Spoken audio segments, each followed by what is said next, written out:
Hola, jóvenes, buenos días. Un momento, muchacha, ya se conectó. Sale, jóvenes.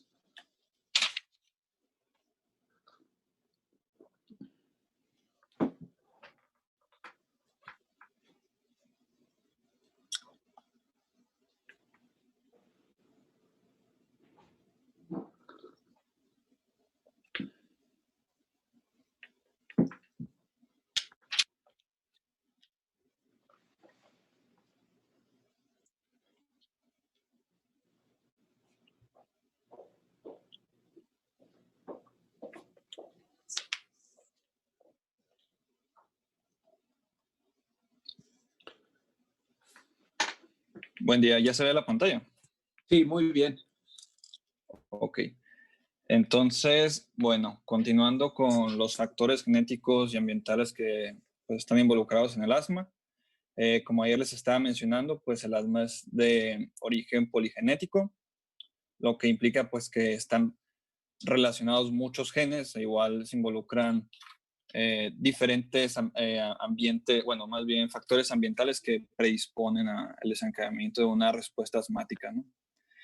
Esto varía mucho pues dependiendo de las poblaciones, donde se expresan diferentes fenotipos, y de lo mismo es de donde se han identificado diferentes locus que a su vez tienen genes que están involucrados en el proceso asmático, tales como el del locus 17q12, que es el gen que aparece ahí, de Gastermin B, que por mencionar un estudio que se realizó, este gen cuando se expresa, cuando está mutado, vaya, y este gen se expresa, predispone casi en un 100% más a que se desarrolle asmático en presencia, perdón, a que se desarrolle asma en la persona que tenga este gen mutado, en presencia, claro, de factores que lo desencadenen, ¿no? Esto... Oye, ¿cuál es tu nombre? Cristian.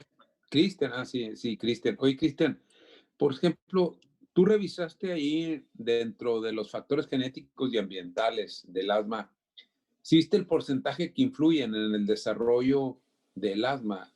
Por ejemplo, el gen del medio ambiente o el que se va a precipitar, ¿en qué porcentaje podríamos decir puede desarrollar el asma? Si es que revisaste algo relacionado con eso.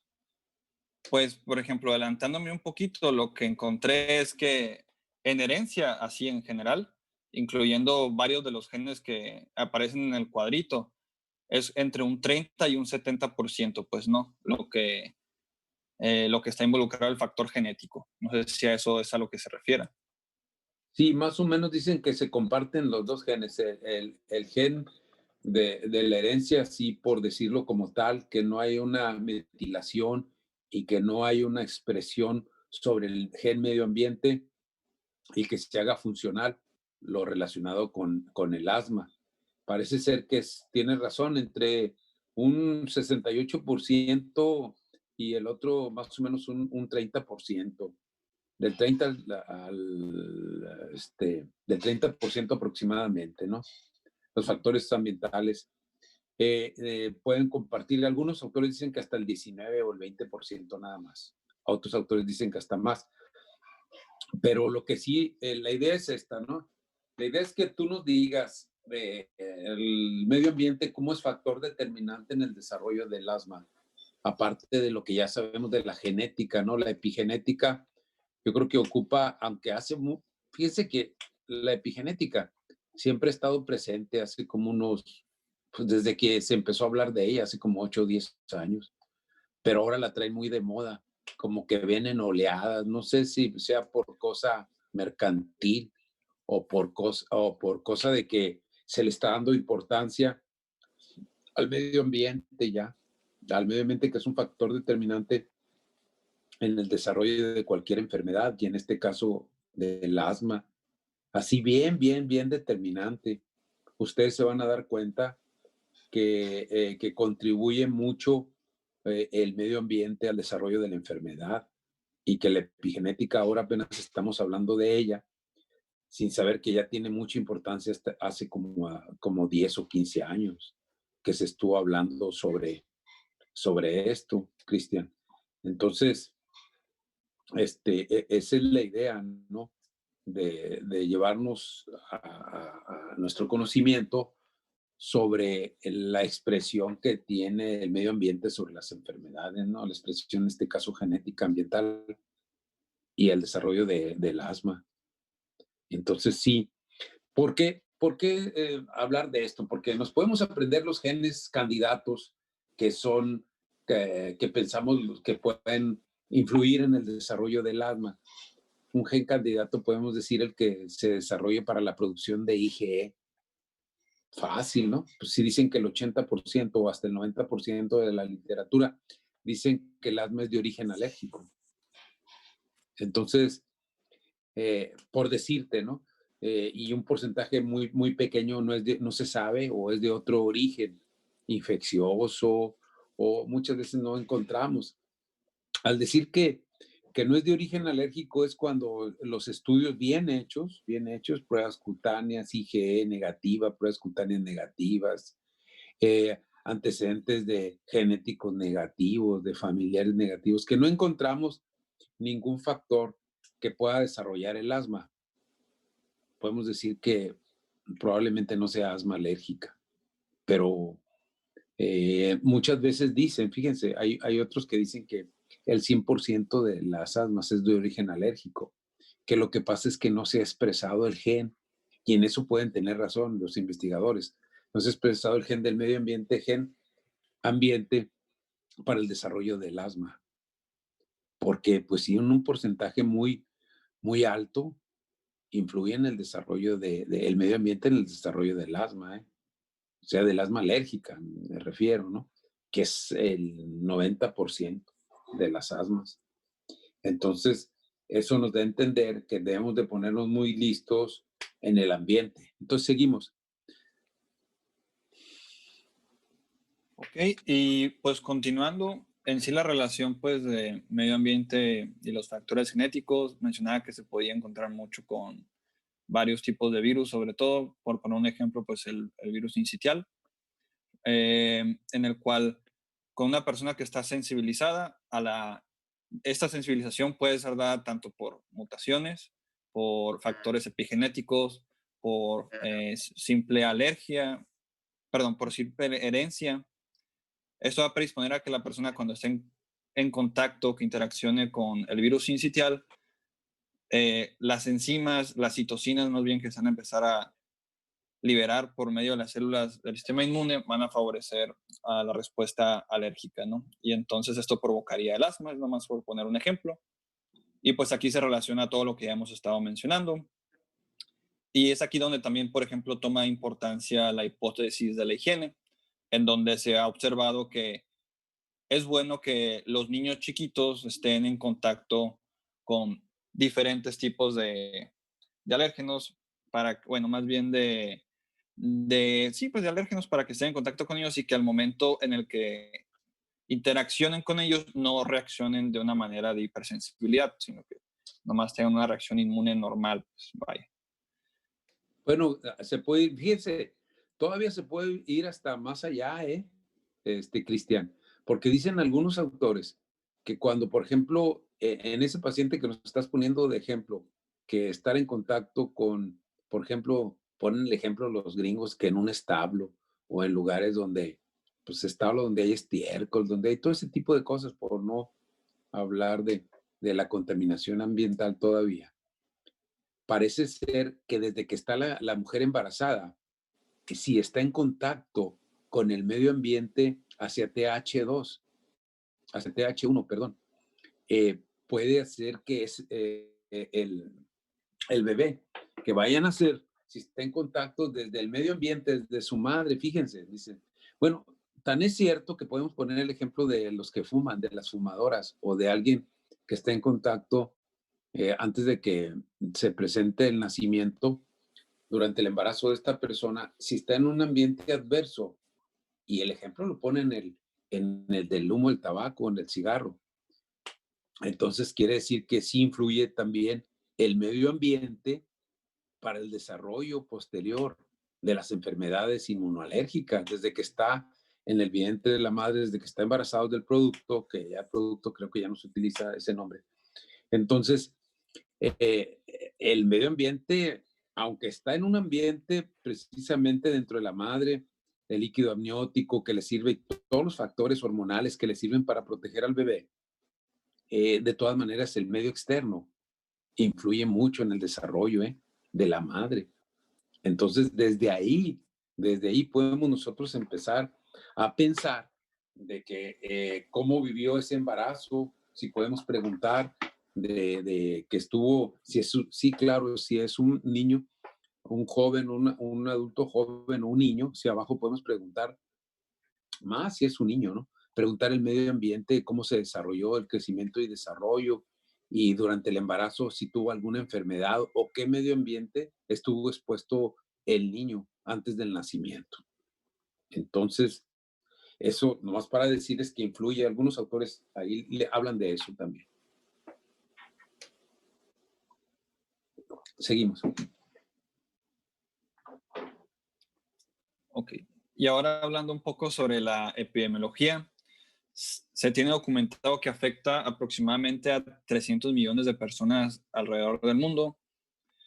Datos en sí que venían en el Harrison era que más o menos 7.7% de los americanos presentan asma o 24 millones de personas.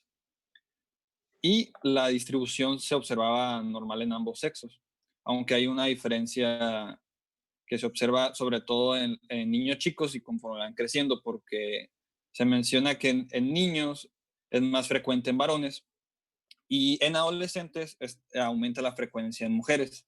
Y esto se relaciona un poco con varios de los factores desencadenantes, que en este caso son las hormonas, ¿no?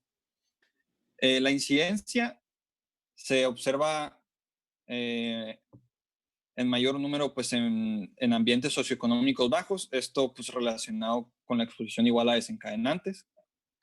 Y ya hablando de la población mexicana, la incidencia anual es de 2.78 personas por cada 1,000 habitantes. Y como igual ya lo hemos estado viendo, pues varía dependiendo de la localidad, ¿no? Por ejemplo, los datos que encontré es que en la Ciudad de México era el 5% en sí de la población y en Yucatán se registraba hasta el 12%, ¿no? Que esto pues todo va relacionado con los desencadenantes que ya hemos dicho a lo largo de la presentación. Y también se observa pues un aumento de incidencia entre octubre y enero, que son meses donde el clima es más frío en la mayor parte pues, del país, Y esto va relacionado con lo mismo, de que el frío también parece ser un desencadenante de la respuesta asmática, ¿no? Mire, no, regrésale. Mire, tenemos que pensar, o sea, independientemente de todo lo que estemos viendo, tenemos que, lo que nos den las autoridades o los epidemiólogos, porque eh, ya vimos, por ejemplo, ahí en uno de los puntos que pones tú, mayor incidencia en el ambiente socioeconómicamente bajo. Entonces, como que hay contradicción, ¿no? Si te pones en uno a pensar. ¿Por qué? Ahí les va.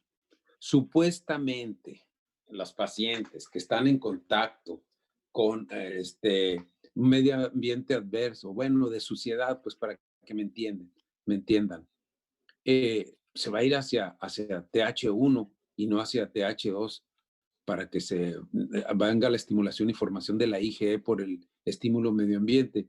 Entonces, qué raro, mayor incidencia en ambientes socioeconómicos bajos. Pues la gente más baja está en contacto, que no tiene luz, agua, drenaje, está en contacto pues, con todo el estiércol y con todos los contaminantes.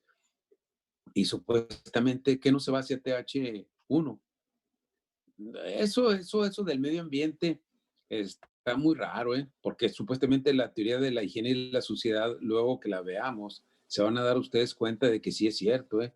Si se van hacia TH1, es muy difícil que este paciente posteriormente tenga alguna enfermedad alérgica con el tiempo. Entonces eso como que está medio raro. Y luego la misma distribución en ambos sexos, sí ya habías dicho que es primero en los varones cuando están más chicos, hasta la adolescencia se invierte. Y yo creo que en la edad adulta se invierte más, es más frecuente en las mujeres.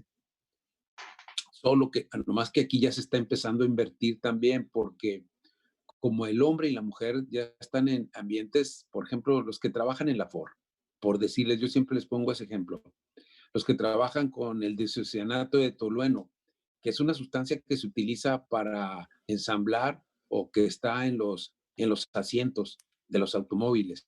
Ese provoca asma, pero no nomás trabajan los hombres ahí, sino que también ya las mujeres están trabajando en la línea de producción, entonces ya están más en contacto con ese tipo de contaminantes o de sustancias químicas que van a ocasionar asma. Entonces, todo ese ambiente se está modificando. A la epidemiología muchas veces se está fortaleciendo de datos falsos y los que estamos al frente de pacientes nos damos cuenta de que muchas veces los datos nos hacen pensar en ciertas cosas. Por decirles un ejemplo, ahorita muy palpable y que lo vimos y que está nuevecito, los centros Centinela, los de COVID, para hacer el diagnóstico de COVID-19. ¿Sí? Así se las pongo facilito, sencillito, como dice Padillita, y luego les ponía un examen muy difícil. Ahí les va. Fíjense que decían que para hacer el diagnóstico, de COVID-19, cefalea, fiebre, tos, disnea. Y que 3 criterios o 2, y ahí se aventaban los epidemiólogos. Pues yo no sé, pero la mayoría de los epidemiólogos no ven pacientes. Y nosotros nos dimos cuenta desde el inicio de que no se necesitaba reunir los 2 o 3 criterios y con uno. Y muchas veces, y nos dimos cuenta con las pruebas en la mano de el PCR, de la proteína para el virus, salía positivo y no más teniendo un síntoma. Entonces, ¿qué es lo que pasa? De que los epidemiólogos se están alimentando de diagnósticos y de propuestas falsas. Entonces ellos nos avientan propuestas muy falsas. Y eso nos dimos cuenta así palpable. Luego salió López Gatell diciendo que para hacer el diagnóstico hace como 2 semanas se necesita nada más un síntoma. ¿Por qué? Porque los que estamos viendo pacientes nos dimos cuenta que no se necesitaba y que nuestros pacientes se nos ponían más graves. Nosotros nos damos cuenta que usted está loco, con todo respeto, que nos merece, pero ese no ve pacientes, se está alimentando con alguien que les está dando diagnósticos falsos o no sé dónde sacaron eso.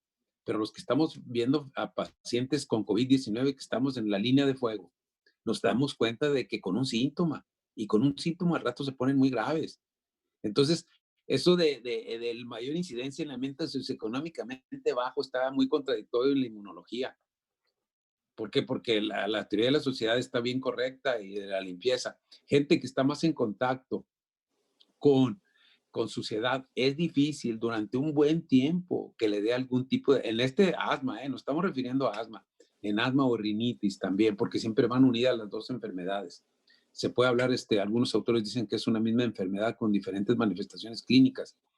Entonces, eso también yo lo pongo muy a duda. Yo digo que los pacientes que están en contacto, porque eso dice la inmunología y eso se ve, pacientes que están en contacto en sus primeros años de vida, con suciedad, un medio ambiente adverso, falta de drenaje, falta de buena alimentación y todo, es muy difícil. Desarrollan otras enfermedades, diarreas, desarrollan inmunodeficiencias transitorias por el efecto desnutrición, Kwashiorkor, cirrosis hepática por la desnutrición, un chorro de enfermedades que es lo que da a la gente pobre.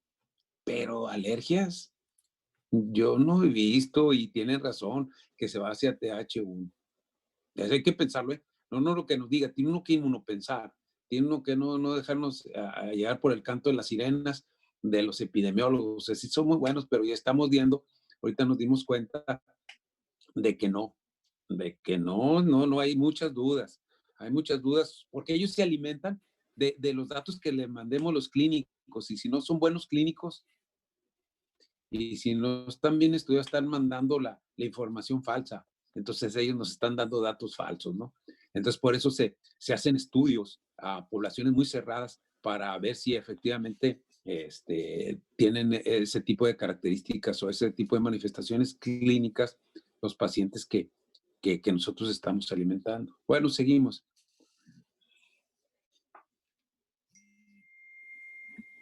Ok. Ok, ahí está. Muy bien, ahora continuando con la clasificación del asma. Esta pues es la clasificación que maneja la National Asthma Education and Prevention Program, que se basa en la severidad del cuadro del asma, del cuadro asmático que presente la persona. En la tabla que les traigo aquí está ejemplificado en lo que se basa y también los tipos de asma. Los tipos de asma es intermitente, es persistente leve, persistente moderado y persistente grave. Y lo que toma a consideración para clasificarlo en una u otra son los síntomas y también la función pulmonar.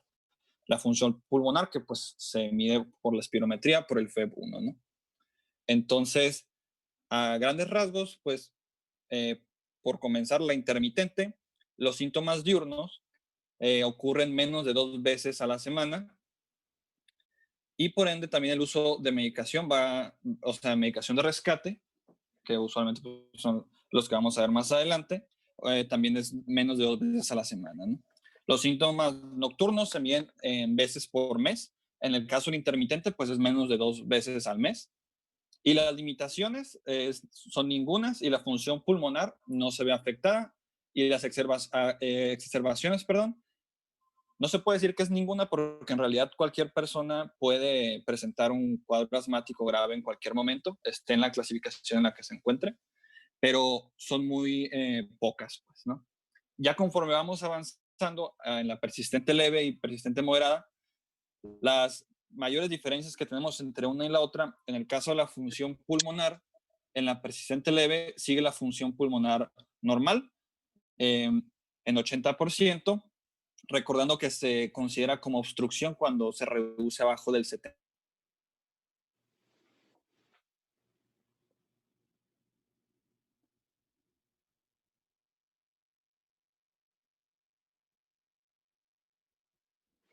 Se fue la audición. Sí, ahora sí, ya sí oyó. No se escucha.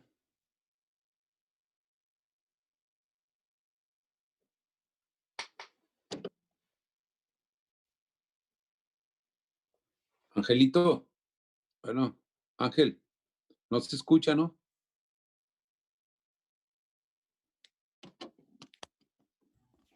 No se escucha, profe. Sí, no se escucha, ¿no? No.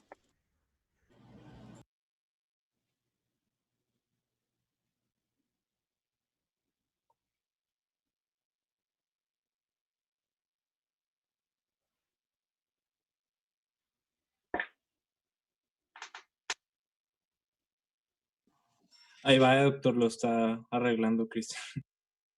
Sí, algo pasó.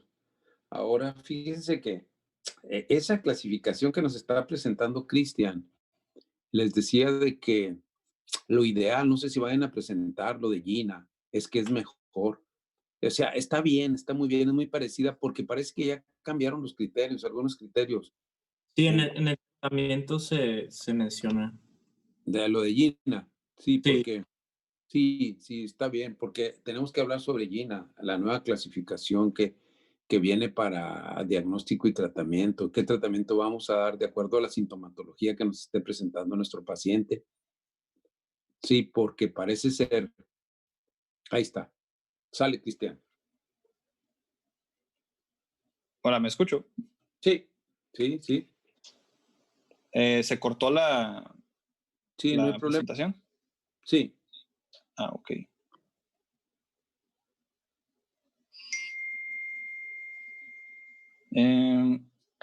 A ver, no sé qué pasó, pero...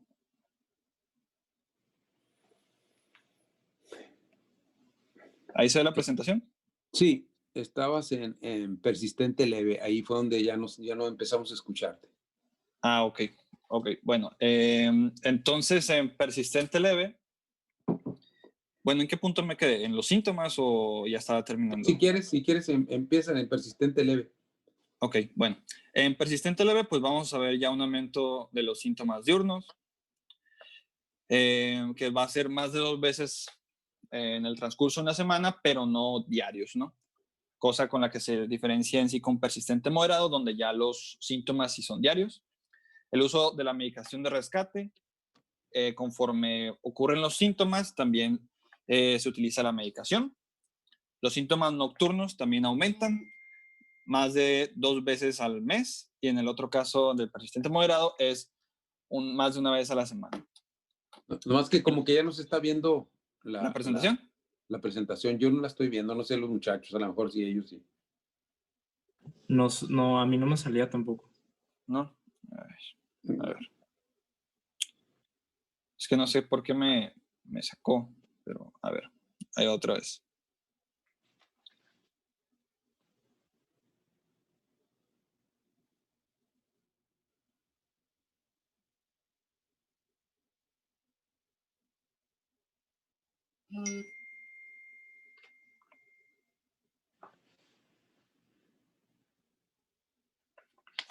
¿Ahora sí se ve? Sí. Sí, ok.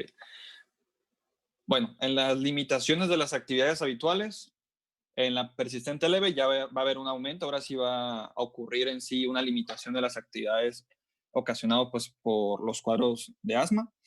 Y en la persistente moderado, pues estos van a seguir aumentando, ¿no? La función pulmonar en la persistente leve se mantiene, igual en 80%, recordando pues que a partir del 70% es cuando ya se toma como obstructivo, ¿no? Que en el caso de la persistente moderada ya hay una disminución de la función pulmonar, donde el FEP1 se ve disminuido y va entre 60 y 80%. Las exacerbaciones pues pueden ocurrir a lo largo de todo el año, pero aquí ya se presenta que sí ocurren en mayor frecuencia. En el caso de la persistente leve, pues es menos de una vez al año, y la persistente moderado ya es más de 2 veces en un año. Y por último, la persistente grave, los síntomas diurnos son continuos, es diario y son varias veces al día, y cada que se presenta el cuadro, pues se utiliza la medicación de rescate. Los síntomas nocturnos también son frecuentes, más veces durante la semana. La limitación ya es con más gravedad, y la función pulmonar también se ve alterada, ¿no? Ya el porcentaje del FEB1 pues disminuye inclusive bajo el 60%, y las exacerbaciones también pues aumentan, ¿no? Entonces, esta es la clasificación más aceptada, o más bien la que se utiliza para ver cuestión de tratamiento y demás, que veremos más adelante.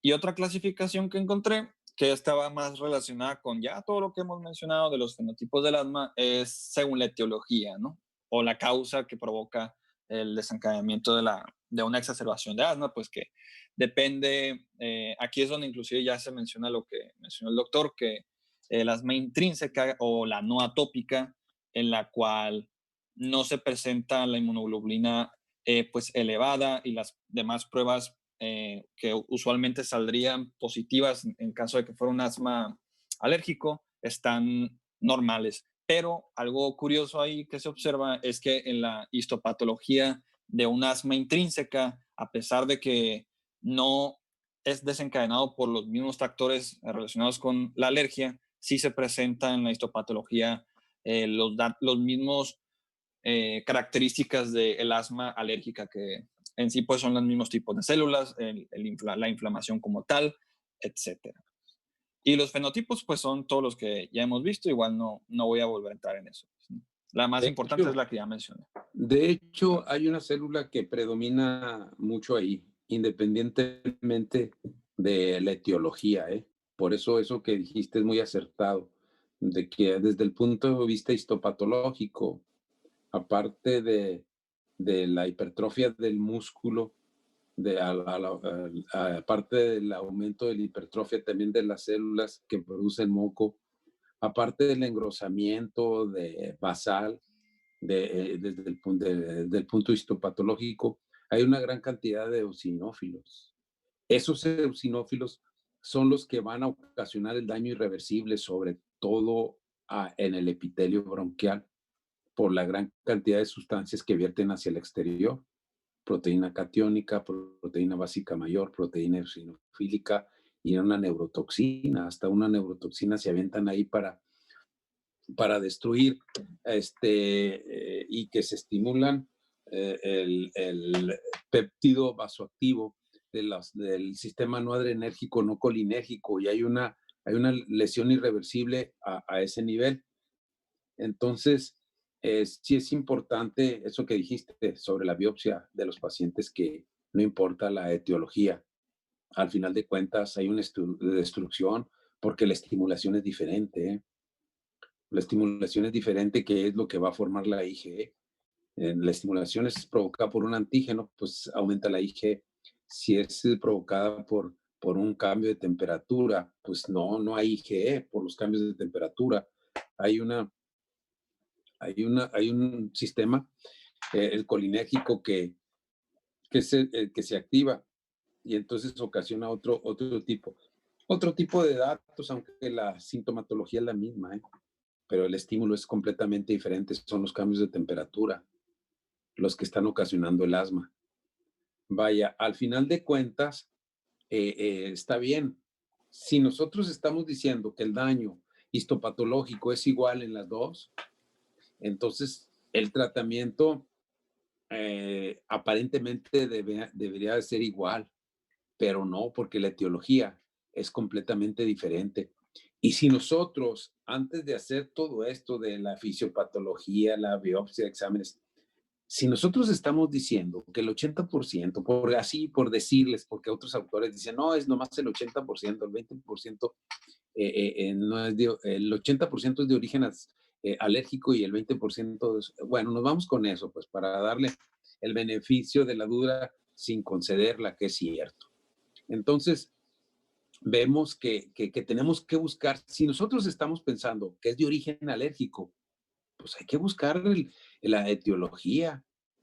Si no encontramos la etiología y nosotros nos tardamos más en hacer el diagnóstico del asma alérgica, el daño va a ser irreversible a nivel del músculo pequeñísimo, bronquial, y va a haber tejido cicatrizal, y va a haber una gran cantidad, entre más nos tardemos, va a haber una gran cantidad de eosinófilos que van a destruir el epitelio, lo van a desfacelar, y va a haber la presentación del sistema nervioso a través del epitelio. Como se desfacela, las células epiteliales se destruyen y viene ese tejido cicatrizal. Entonces, las terminaciones nerviosas a ese nivel van a estar a la salida, ya no va a haber el epitelio que la va a estar protegiendo para la estimulación y la contracción, o ya sea contracción o dilatación del músculo, ya no van a estar ahí, van a estar directamente. Entonces nuestros pacientes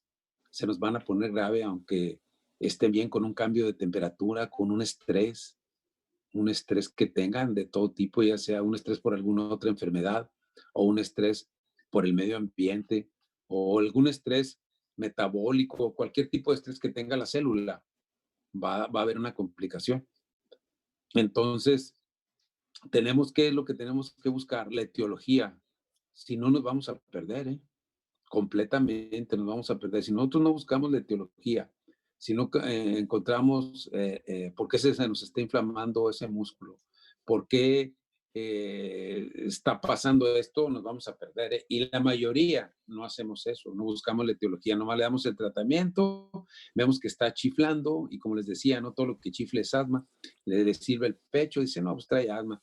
Y no, puede ser que traiga una insuficiencia cardíaca del lado derecho, puede ser, como les decía, ahorita que veamos diagnóstico diferencial, que traiga hasta un cuerpo extraño, que se ha visto en pacientes, en niños principalmente, por un cuerpo extraño que les llega a los bronquios, ocasionado por algún accidente. Y es frecuente, no todos los días, pero sí es frecuente de que pueda presentar un niño por alguna semilla de naranja, de mandarina, por algún tipo de cuerpo extraño que llegue hasta los bronquios y que nos pueda dar como si fuera asma. No es frecuente, no se vayan a fintear. Generalmente hay datos clínicos donde nos dice, pues es en un solo lado, el otro lado está bien. Generalmente cuando es asma es en los dos lados, en los dos pulmones. Entonces, todos son una serie de factores clínicos que nos van a ayudar mucho para hacer el diagnóstico. Bueno, me estoy adelantando mucho. Entonces, seguimos, Cristian. Ok, y bueno, eso ya sería todo por mi parte. ¿Me escucha? Entonces, ¿quién sigue? Ok, ¿Quién es? pues bueno, Ramón. Ramoncito. A ver, Ramoncito, vámonos, Recio. ¿Qué nos vas a hablar, Ramoncito? De la fisiopatología, nomás que si quiere nos salimos de la reunión porque ya se va a acabar y volveremos a entrar para ya empezar bien. Me parece muy bien, Ramoncito, me parece perfecto. Sí, pues Ok. nos salimos, sale. Nos salimos.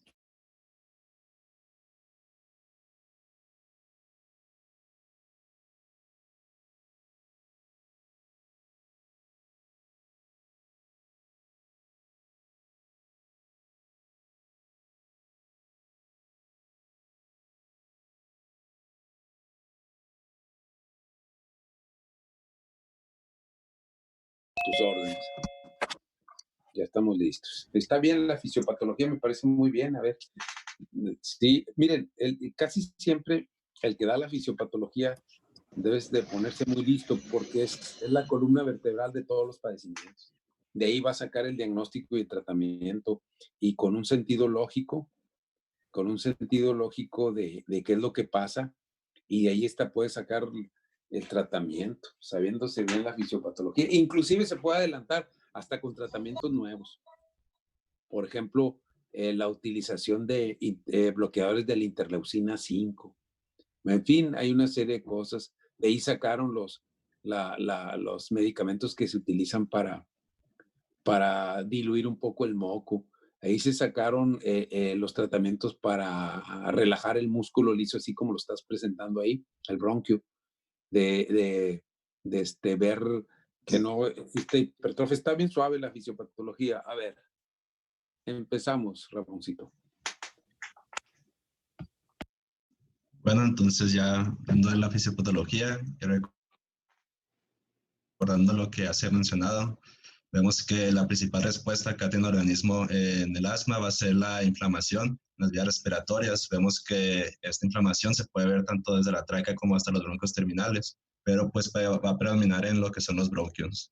Entonces, esta inflamación va a traer consigo cambios fisiopatológicos importantes que van a pues, dar las manifestaciones.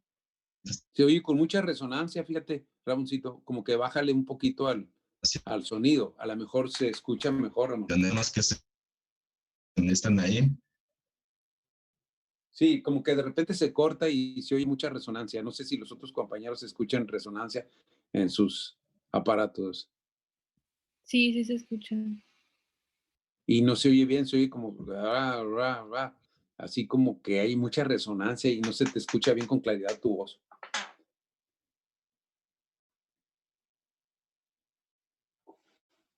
Ahora, fíjense que por ejemplo, sobre la fisiopatología, podemos decir de que inclusive si nosotros comenzamos a inmunopensar, puede ser uno, Me sacó de la reunión. Anda fallando el contracción, sí, contracción del músculo liso. De ahí podemos sacar todo, qué es lo que está pasando, y qué tratamiento vamos a utilizar. Si hay contracción del músculo liso, pues un relajante del músculo liso a nivel local que haga que se relaje. Si hay mucha secreción, pues disminuir la secreción. En fin, está bien suave la fisiopatología, porque nos da una pauta de que ya, si ustedes entienden bien eso, el tratamiento y el diagnóstico se les hace muy fácil. ¿Por qué? Porque si hay hipersecreción, pues debe tener gran cantidad de expectoración el paciente. Si hay una contracción del músculo liso, pues aparte le puede empezar a chiflar el pechito, a tener estertores, vaya. Los pacientes les van a decir que sienten que le pilla el pecho. ¿Sí? Entonces, hay ciertos datos clínicos que tenemos que convertirlos en la sintomatología clínica que nos va a presentar nuestro paciente. Entonces, sí es importantísimo la fisiopatología. Nomás que no se ve el cuadrito, Ramón.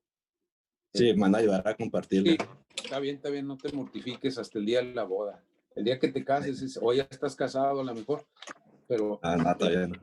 al rato, entonces, eso es más preocupante, ¿sí?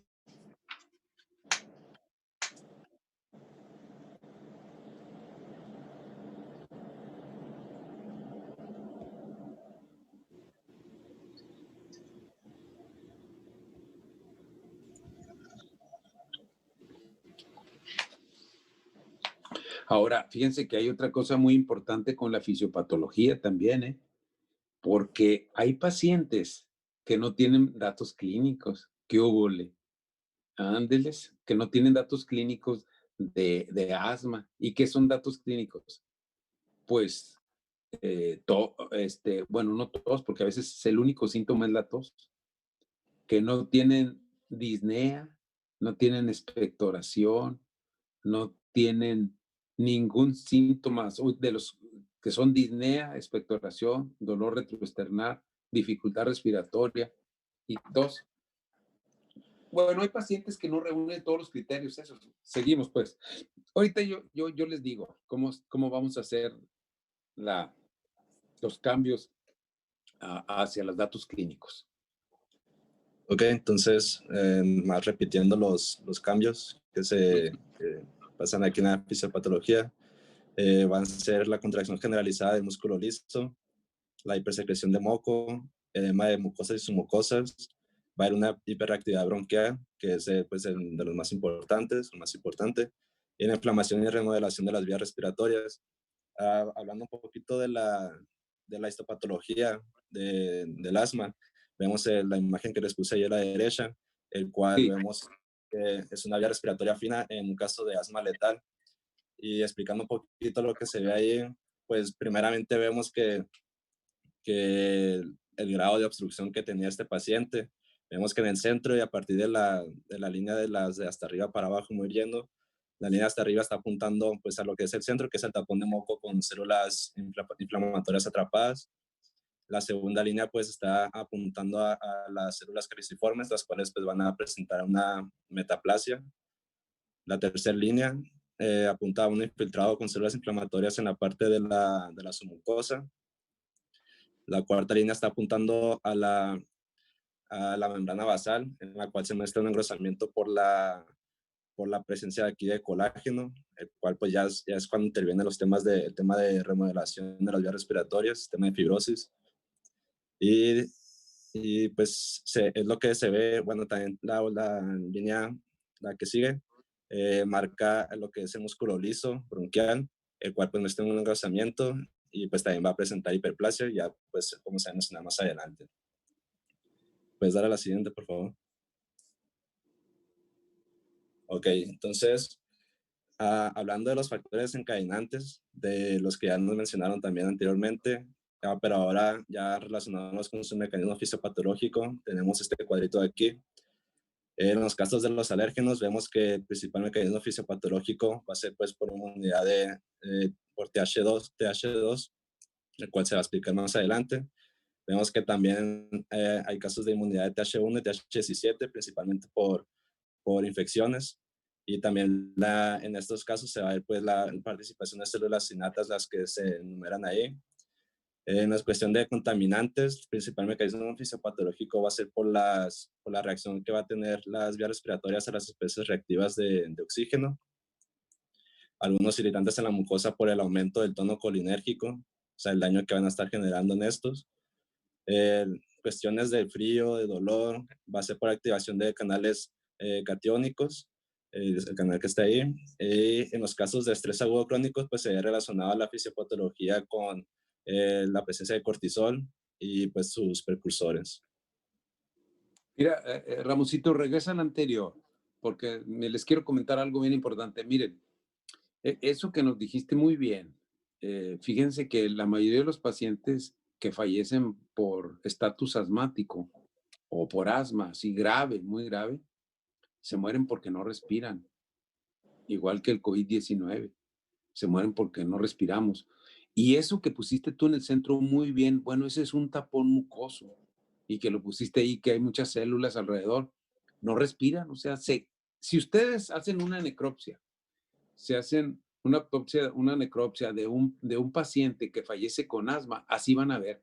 Van a ver se oye hasta mal, está solvado la vía aérea, está lleno de moco, tiras de moco muy pegajosas, adosadas al epitelio, adosadas casi agarradas ahí, que nada la remueve, ¿eh? Ninguna sustancia inhalada, tomada, puesta, o como ustedes la quieren para que llegue al bronquio, ninguna la mueve. Entonces, así fallece un paciente que por asma, asolvado completamente o lleno de moco de toda la vía aérea, desde la vía aérea superior, desde desde la tráquea, los bronquios y la vía muy pequeña, es una gran cantidad de moco completamente. No están respirando, se mueren por falta de oxígeno o intercambio gaseoso. Ok, seguimos. Puedes dar la siguiente, por favor.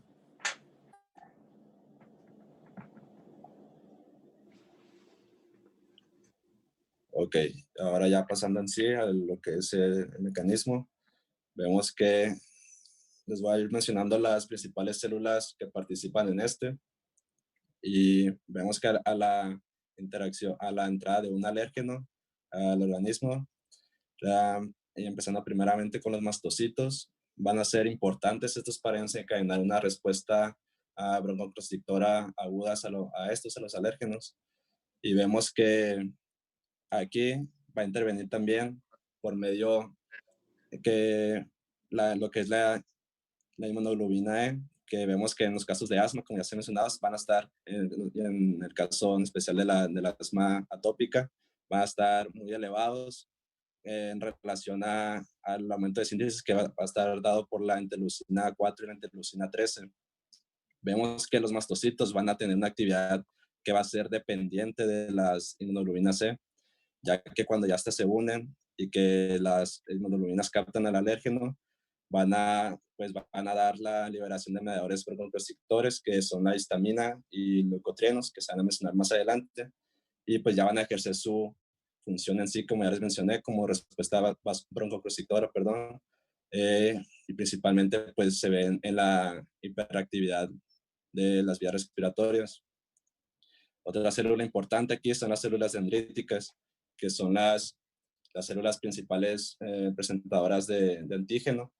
Estas van a captar a los alérgenos, los van a preparar hasta que adquieren la forma de péptidos y emigran a los ganglios linfáticos locales.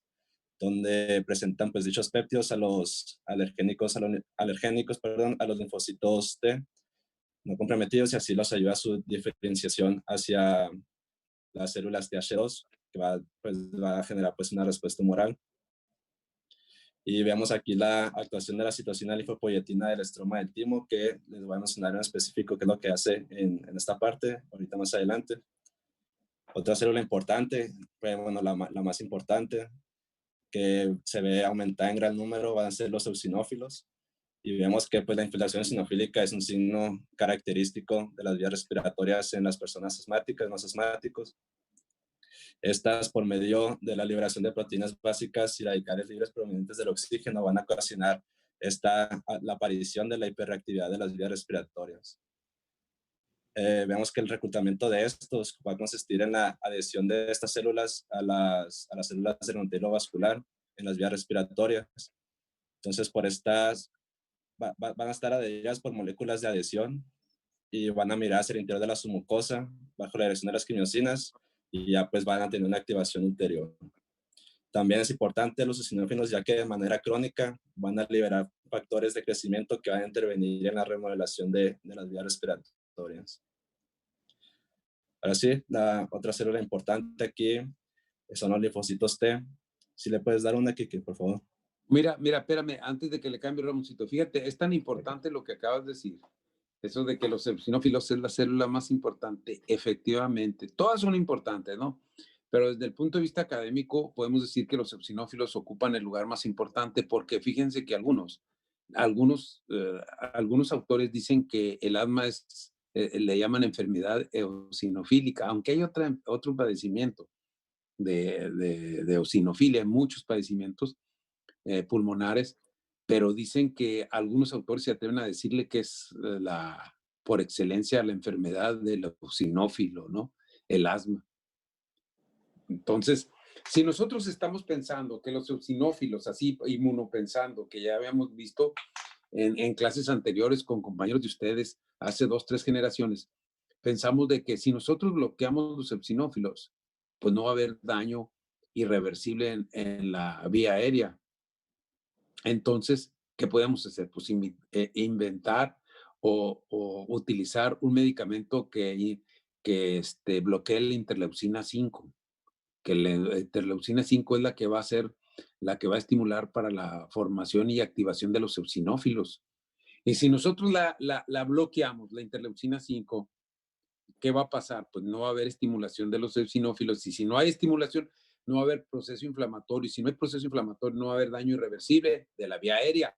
Pero ahí está el pero lo que pasa es que los eosinófilos ocupan un lugar muy importante en un mecanismo básico para la protección de nuestro cuerpo, es contra los parásitos.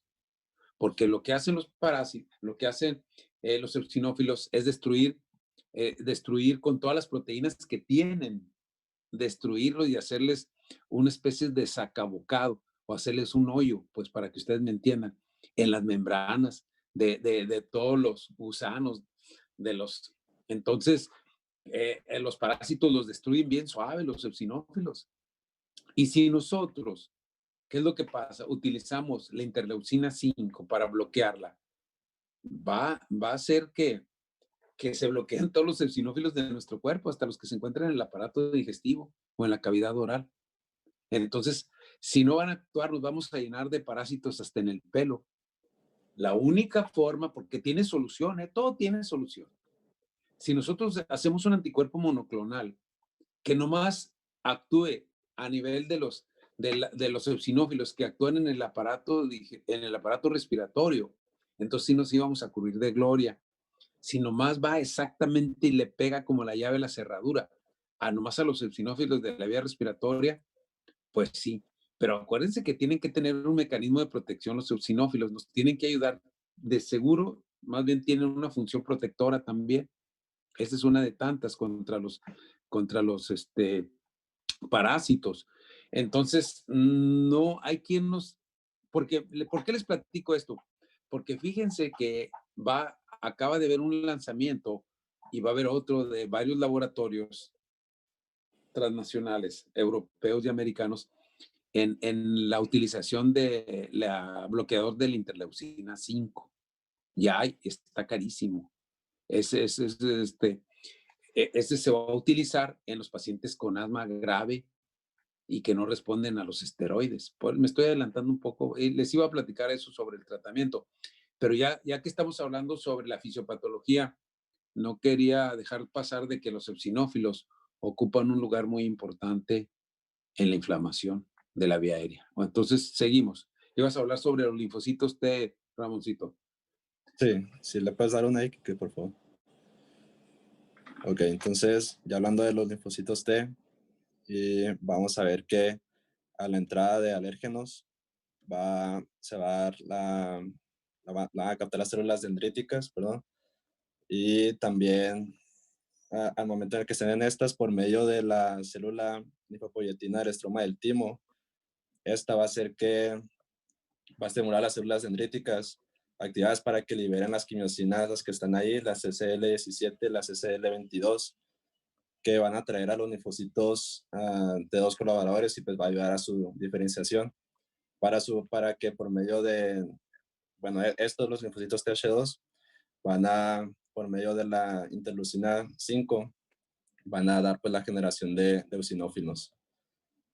Vemos también que los alérgenos y las infecciones virales también pueden secretar las interleucinas 25 y 33, como se puede ver ahí en la parte derecha del esquema. Estas van a reclutar y van a activar células linfoides innatas de tipo 2 y pues van a secretar las citocinas, la interleucina 5 también, que aquí va a ser como un apoyo para la producción de eosinófilos. La producción eosinofílica también se ve mediada por otra citocina, quimiosina, que es la CCL11, que está ahí, que es la eotaxina. Entonces, en conjunto, se van a inducir el reclutamiento de eosinófilos al interior de las vías respiratorias. ¿Le puedes dar una atrás? También, pues ya para terminar esta parte, las otras células que se pueden llegar a presentar son los neutrófilos, que se ven más en cuadros graves de la enfermedad y en las exacerbaciones. Al igual que también mencionaba la presencia de macrófagos, los cuales pues sí son activados por los alérgenos a través de receptores de inmunoglobulina E de poca afinidad, pero pues no se ve como que muy concisa su función porque también liberan mediadores antiinflamatorios como la interleucina 10. Así que como que todavía no se conoce bien la participación definitiva en el asma. Ahora sí, Mira, otro de los criterios que dijiste y que no hay que dejarlo así es de los neutrófilos. Eso que nombraste está muy interesante porque parece ser que uno de los criterios en pacientes porque podemos pensar que está complicado por alguna infección cuando están los neutrófilos altos, pero fíjense que se ha visto que en pacientes que tienen neutrófilos muy altos y están en estatus asmático, en un estado de asma grave, tienen mal pronóstico esos pacientes, ¿eh? Entonces, para que ustedes se pongan muy listos, eso es lo que viene, ¿no? Los neutrófilos ya les encontraron en que ocupan también un lugar muy importante, casi igual que los eosinófilos, no igual, ¿no? Pero casi igual para pronóstico y que tomemos muy en cuenta a la hora que nosotros hagamos una biometría hemática o una citología de expectoración o cualquier tipo de sustancia que nosotros estemos recolectando, ya sea sangre o expectoración de cualquier nivel, estamos pensando en asma, ¿no? Entonces, si vemos una gran cantidad de neutrófilos, podemos pensar de que probablemente sea de mal pronóstico, ¿eh? Mal pronóstico quiere decir que nuestro paciente está muy inflamado. Aparte de que ya ocasionado por los eosinófilos y por todo lo que estás diciendo, de hipertrofia de la mucosa, de las células, y en fin, hipertrofia también del músculo liso, la desfacelación que existe, y esa grafiquita que estás poniendo ahí muy interesante, la activación de los nervios. Si se fijan que hay una desfacelación del epitelio y la presentación ya directamente de las terminaciones nerviosas que estás poniendo ahí.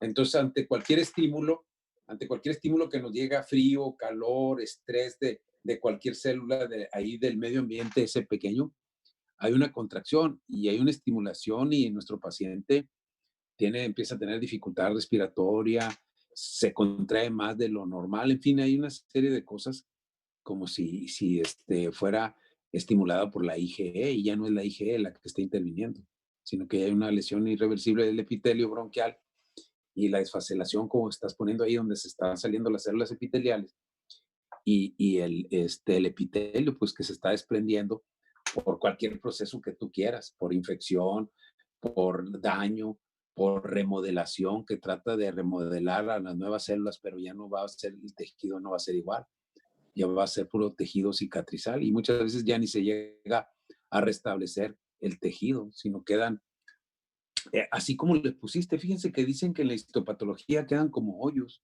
así los que ven microscopía electrónica y microscopía electrónica, más bien ven ese hoyito que ven ahí, son hoyitos que se ven. Eso es exactamente lo que se ve en microscopía electrónica, esa gráfica que tienes a la derecha, donde se ven hoyitos alrededor y dices, no, este paciente es asmático, son lo que hacen los histopatólogos en el diagnóstico cuando toman biopsia y que les mandan, o post-mortem, ven la gran cantidad de hoyitos que se hacen por la desfacelación y la presentación que se hace ahí. Sí, exactamente, sí se ve en microscopía electrónica. Seguimos. Ok, ahora aquí les puse una tablita que encontré en el Patterson, en el cual te menciona, pues de manera ya resumida, los principales mediadores citocinas que van a actuar en el asma. Como ya les mencioné ahorita, los mediadores de primero con broncoconstricción va a ser la histamina. Del Patterson, la octava edición, ¿no, Ramoncito? ¿O la Sí, séptima? Sí, la octava es la última. la octava. Sí, muy bien, porque es la nueva. Porque hay algunas modificaciones. A ver, seguimos. Ok, Sí, está bien. entonces los mediadores de broncoconstricción va a ser la histamina, leukotrienos D4 y prostaglandina D2. Otra característica importante de estos tres es que van a actuar en la permeabilidad vascular y en la secreción de moco, por lo cual ya nos estamos orientando más a los cambios fisiopatológicos que estaba mencionando pues desde el inicio. Entonces, estos mediadores que se liberaron a partir de la activación de las células que ya les mencioné, pues van a estar ocasionando estos cambios. También pues va a haber factores quimiotácticos eosinófilos, de neutrófilos, también los factores de los activadores de plaquetas, que también van a intervenir en la constricción del músculo, también va a intervenir en la permeabilidad vascular, en la quimiotracción de los neutrófilos y eosinófilos. Otros también va a ser la lentelucina 3, que va a funcionar aquí como factor de crecimiento eosinofílico, perdón, y la entelucina 5, que ya les mencioné ahorita, que va a ser pues liberada por las células TH2 para el crecimiento de eosinófilos y el reclutamiento, perdón, de eosinófilos. ¿Puedes dar 2, por favor, Kike? Ok, entonces en la parte izquierda aparecieron ahí como otros 3, cuáles son los factores estimulantes de las colonias de granulocitos, que también van a funcionar como un factor de crecimiento eosinófilo. Las interleucinas 1 y 2, que van a actuar como producción de citocinas y en la proliferación de células T. La interleucina 4, que pues va a aumentar la síntesis de la inmunoglobulina E, y también va a aumentar la síntesis de las moléculas de adhesión vascular celular, las cuales fueron las que les mencioné que ayudan en el reclutamiento de los eosinófilos y la llegada de estos a las vías respiratorias. El factor de necrosis tumoral alfa y el interferón gamma pues actúan más que nada como respuesta mediada por linfocitos TH1. Las interleucinas 25 y 33 que ya les mencioné, y la de linfopoyetina del estroma de timo también, que va a actuar, como ya les mencioné, como en forma de apoyo a las células dendríticas para una diferenciación de los linfocitos T. Dale una, por favor. Ok, entonces, Ya juntando todo y a manera de resumen de lo que ya les mencioné, vemos aquí la comparación de lo que es una vía respiratoria normal y una con asma bronquial. Vemos principalmente la presencia de moco pues en el lumen de la vía respiratoria, en el cual va a haber predominancia de células inflamatorias como los eosinófilos, las células caliciformes que van a estar así como en metaplasia, y también va a desprender el epitelio de estas, la membrana basal que se observa ahí pues en la imagen normal, pues casi no se ve, está muy delgada, y en la imagen de abajo pues ya se ve como que más engrosada. Esto es importante, ya que cuando estén engrosadas es que, y a partir de los cambios que ya les mencioné también, van a contribuir a lo que es la remodelación de las vías respiratorias, la cual es importante porque ya se presenta cuando ya está como en un estado crónico, o sea que la enfermedad ha seguido y que a lo mejor no se ha tratado de la manera oportuna, lo cual genera este estado de fibrosis por la presencia de colágeno, principalmente de tipo 3 y 5 en la membrana basal. Y esto que va a condicionar una estenosis irreversible de las vías respiratorias, por lo cual ya pues la enfermedad, pues la función pulmonar va a estar pues muy disminuida y pues va a afectar al paciente. También hay casos de pacientes asmáticos que si se llegan a tratar bien, se puede llegar a evitar este proceso de remodelación, por lo cual su función pulmonar pues va a estar normal.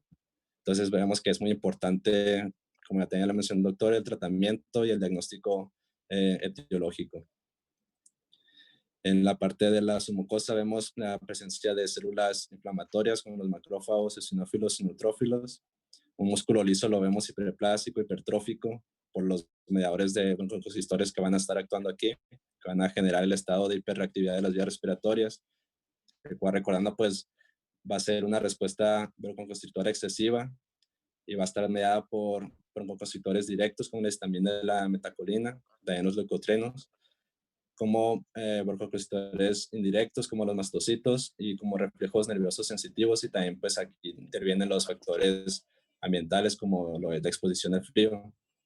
Eso es muy importante, ya que también es como un objetivo en el tratamiento uno de los objetivos primarios en el tratamiento del asma, ya que se está buscando disminuir el número pues de casos de hiperreactividad de las vías respiratorias. En el caso de ya pasando a las glándulas productoras de moco, van a crecer, van a estar hiperplásicas, por lo mismo del aumento de la producción del moco, y pues van a estar pues generando este tapón de moco que va a estar obstruyendo la vía respiratoria. Y por mi parte sería todo. ¿Cuánto falta, Ramoncito, para que se termine? Para que se termine la clase falta 1 hora, y la presentación, no sé cuántas diapositivas son. No, en el programa, 10 minutos. La sesión. Sí, no, sí, la sesión me refiero. No sé, no A la sesión, porque ya nos echamos 40 minutos. Entonces, faltan 10 minutos. Miren, la fisiopatología es muy importante, ¿eh? Ya no vamos. Bueno, Doc, ¿se van a volver a conectar los muchachos o ya no? Vamos a terminar los 10 minutos. Ok, está bien. Y vamos a seguir hasta pasado mañana, porque mañana no hay clases. Aparte que nosotros no tenemos clase mañana.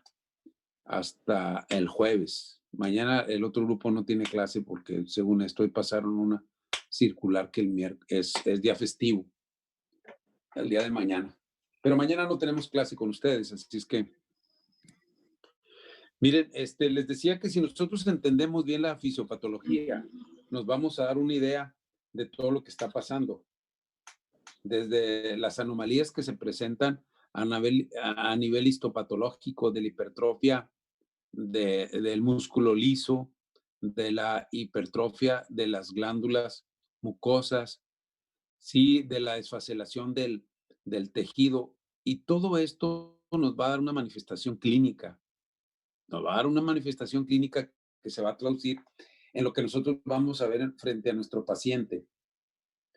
Pero fíjense que hay una cosa que a veces no es tan fácil: hacer el diagnóstico de asma, así como lo oyen, Porque miren, los datos clínicos, así igual que veíamos en rinitis alérgica, los 4 puntos cardinales que son obstrucción nasal, estornudos en salva, prurito nasal y rinorrea. Aparte hay más datos clínicos, pero esos son los más importantes.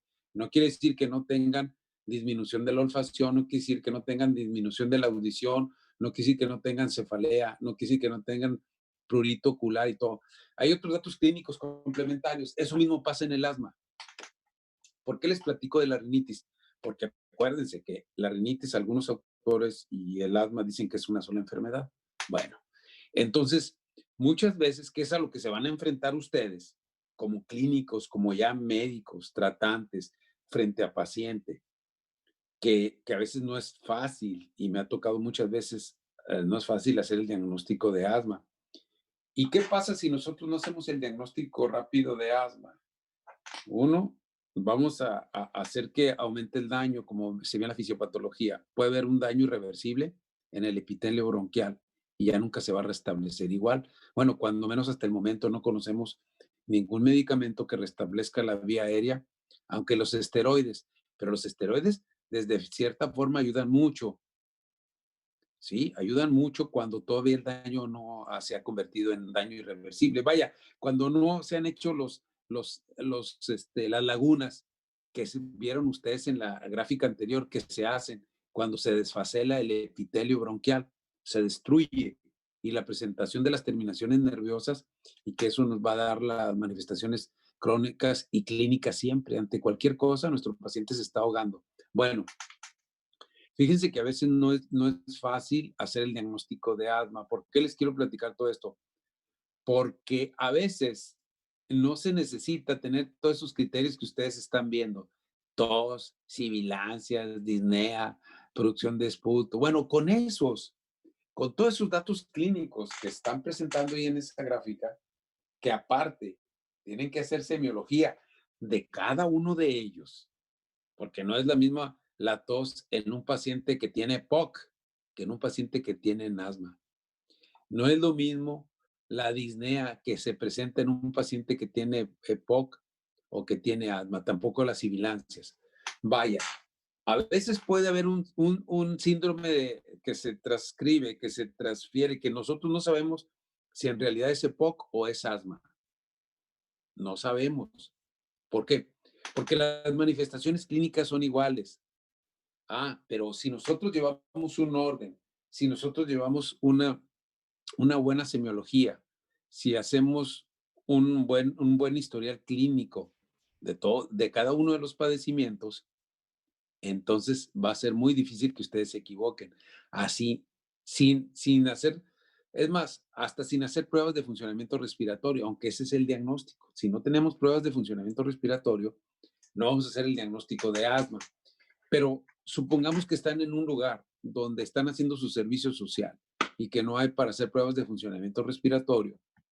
Entonces ustedes tienen que echar mano de todos sus conocimientos clínicos y fisiopatológicos, que es la traducción de las manifestaciones clínicas, lo de la fisiopatología. Entonces, ¿qué es lo que tengo que hacer? Hacer una buena semiología desde la tos, desde ahí. Porque fíjense que a veces la única manifestación clínica del asma es la tos. No tiene ningún otro padecimiento. Y sin embargo, tienen pura tos. Y si nosotros hacemos el diagnóstico muy rápido, vamos a tratar de limitar el daño. Y nuestro paciente se va a curar. Así como lo oyen, se va a curar, ¿no? Ya no le va a dar asma. Entonces, el diagnóstico etiológico lo tenemos que buscar siempre.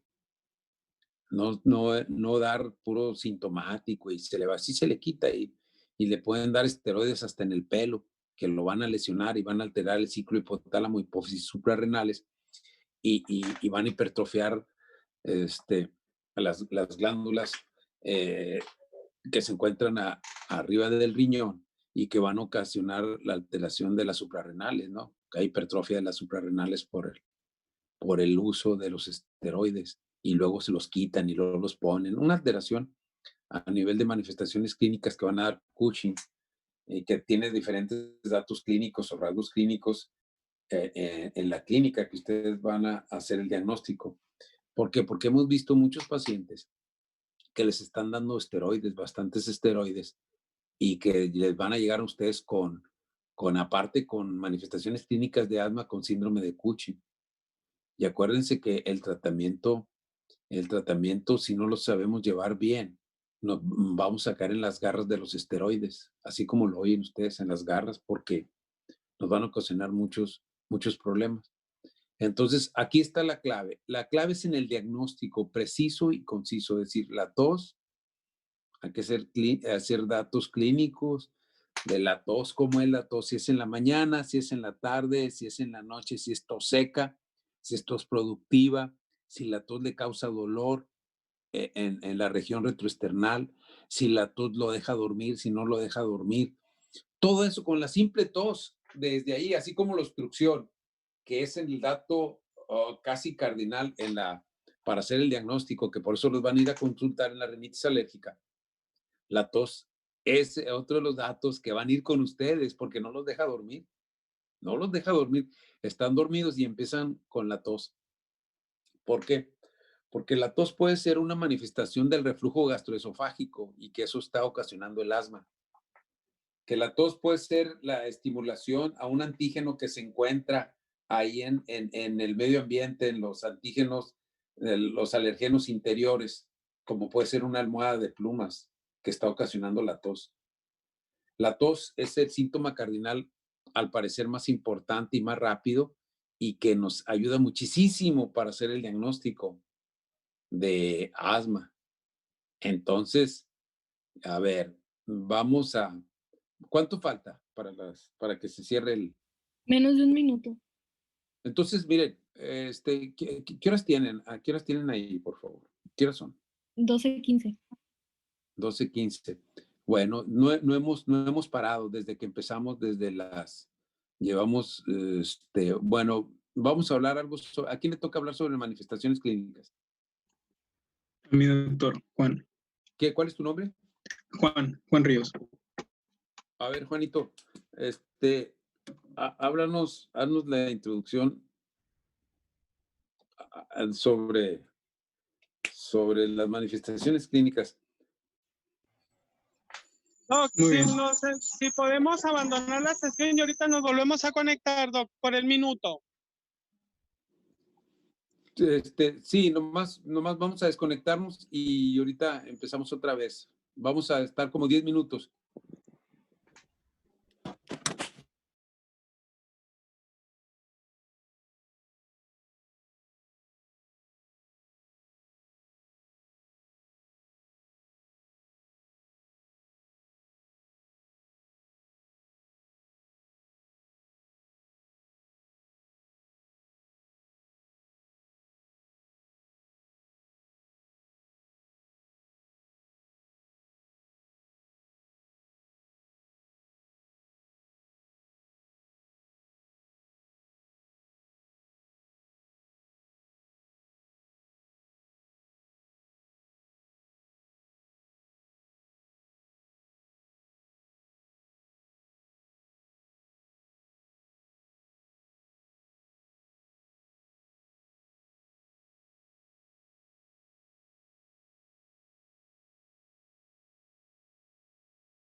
Si hay algunos factores precipitantes o agravantes, como el hecho de fumar, el hecho de vivir en un ambiente, no sé, en el campo o en la ciudad, etcétera. Todo ese tipo de factores.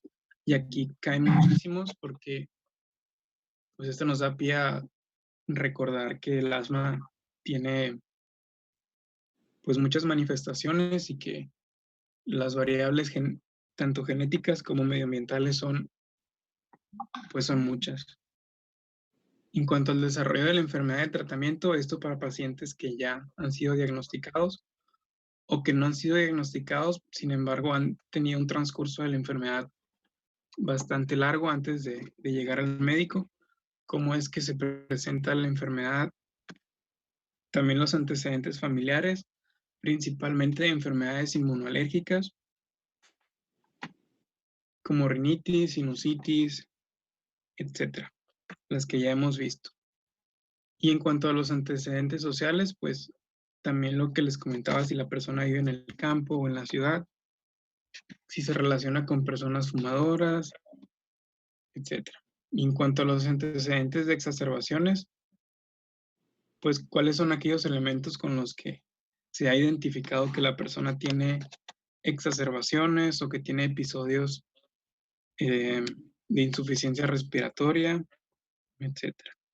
Y en cuanto al impacto del asma sobre el paciente y la familia, también en la bibliografía que encontré esto, pues señala que es importante cómo es que el paciente sobrelleva su enfermedad y qué ha hecho para mejorar su estilo de vida o qué tan apegado es al tratamiento.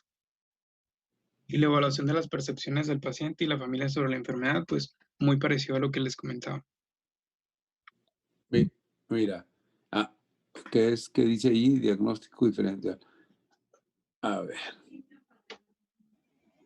No, me quedan, ya nos pasamos del tiempo. Entonces, mira, gracias. No, nomás voy a aclarar una cosa. Mira, regrésame a la primera con que abriste tu presentación. A esa. Mira, esa es una de las diapositivas más importantes que pusiste, porque estamos en alergia e inmunología clínica. La materia es de clínica.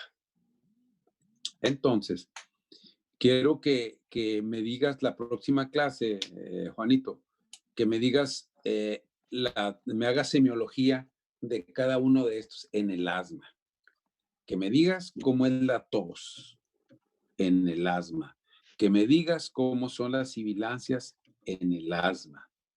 Que me digas cómo es la disnea en el asma. ¿Por qué? Porque hay EPOC, hay tuberculosis, hay aspergilosis broncopulmonar alérgica, hay un chorro de padecimientos de diagnóstico diferencial. Pero fíjate que si ustedes se aprenden bien los datos clínicos que se ven en el asma, desde la tos hasta como tú pusiste, de presentación nocturna, los datos clínicos de presentación nocturna o matutina, porque no nomás son nocturnas. Sí es más frecuente en la noche, sí, pero también se presentan en la mañana, un rato, muy temprano, 5 o 6 de la mañana, empiezan con los datos clínicos de asma.